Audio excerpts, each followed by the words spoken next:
Una cabina della doccia che diventa un armadio improvvisato, piccole stanze dove si mangia e si cucina.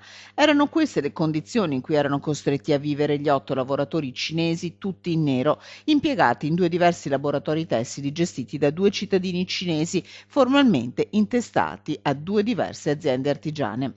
A condurre l'operazione la Guardia di Finanza di Noventa Vicentina, entrata all'interno delle aziende con gli ispettori della Direzione Territoriale del Lavoro.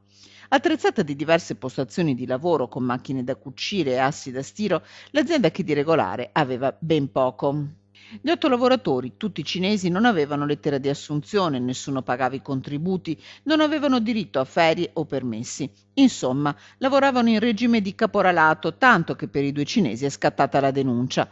Per quanto riguarda fisco ed enti previdenziali, sono scattate una serie di sanzioni, accertate un'evasione di IVA e imposte su ricavi che sfiorano i 100.000 euro, applicate multe per evasione delle norme relative al lavoro e all'omesso versamento dei contributi.